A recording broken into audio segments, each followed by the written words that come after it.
이번 시간에는 사회복지행정의 역사에 대해서 살펴보도록 하겠습니다. 사회복지행정의 역사를 저는 미국과 한국의 역사만을 제시를 했는데 다른 저자들은 영국의 역사 그리고 일본의 역사, 다양한 나라들을 다루는 경우도 많이 있습니다.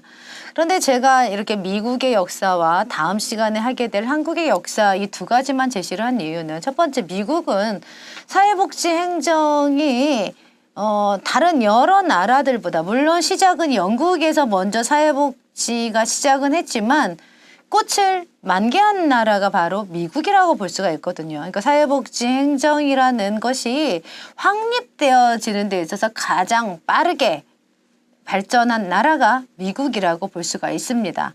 그래서 이 미국의 사회복지 행정이 어떻게 이루어졌는가, 그리고 미국은 어느 때에 이러한 사회복지 행정이 이런 시기에 이런 일들이 있었는데 한국은 사회복지 행정이 그 시대에 어떻게 변화가 있었는가, 이런 것들을 비교해서 살펴보는 것은 굉장히 중요한 의미를 가지고 있다라고 볼 수가 있겠죠. 그래서 미국이라는 나라를 언급한 이유는 미국이 사회복지 행정이 다른 나라에 비해서 좀 더 활발하게 확립되어진 어떤 선두 역할을 한 나라다. 그래서 살펴보는 건 중요하고, 한국의 사회복지 행정을 다루는 거는 크게 설명을 하지 않겠죠. 우리가 한국이니까, 한국 사람이기 때문에 한국 사회복지 행정의 역사를 살펴보는 것은 중요합니다. 그래서 먼저 미국 사회복지 행정은 어떠한 역사적인 배경을 가지고 사회복지 행정이 발달을 하게 되었는지 먼저 역사적인 사건들을 살펴보겠습니다. 19세기 말에서 20세기 초에 미국에서는 어떠한 일들이 있었냐 하면은요, 유럽 이주민들이 크게 증가를 했죠. 그래서 대도시 중심의 빈곤 문제가 발생이 됐습니다. 유럽에서 많은 이주민들이 대도시로 집중을 하다 보니까 대도시의 빈민들이 기하급수적으로 늘어나는 거예요.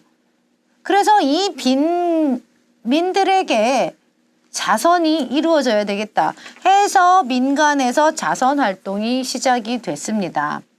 그래서 이 민간에서 자선 활동을 어디에서 주축을 이루어서 했느냐 하면 자선조직협회, 또 사회복지협회 등에서 이런 기업가들이 주축이 되어서, 이런 주축이라는 것은 주로 어떤 재정적인 지원을 많이 했죠. 그래서 이런 민간에서 자선 활동을 19세기 말부터 20세기 초까지 이루어지게 되었고요. 그리고 케이스워크, 개별사회 사업, 그룹워크, 집단사회 사업, CEO인데 지역사회 조직이라고 이해를 하시면 되겠습니다.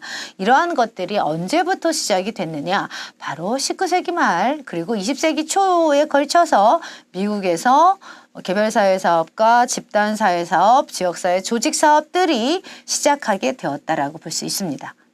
1914년에서 1918년에 무엇이 일어났습니까? 세계 제1차 세계대전이 일어났죠. 전쟁이라는 것은 사회복지를 필요로 하는 대상자들이 늘어나게 되는 하나의 이유들이 전쟁이라는 거죠. 전쟁으로 인해서 전쟁 부상자들 있죠. 상위 군인이라고 볼 수가 있고요. 그리고 고아도 생기죠. 또 미망인이 생기죠. 전쟁이라는 것은 서비스를 필요로 하는 사람들도 많아지고요. 또 도시가 전쟁으로 인해서 황폐화되기 때문에 다양한 사회복지가 필요로 하게 되어집니다. 그래서 1914년부터 1918년까지 1차 세계대전으로 인해서 도시는 황폐화됐지요. 서비스를 필요로 하는 대상자들은 엄청나게 늘어났죠. 그래서 사회복지가 발전되어질 수밖에 없는 요인이 전쟁이라고 볼 수가 있습니다. 그 다음에 1929년에 또 사회복지가 발전할 수밖에 없었던 이유, 대공황이 시작이 됐죠. 대공황으로 인해서 전 유럽 인구의 3분의 1 이상이 실업가가 되었다고 하고, 또한 이때 실업가들이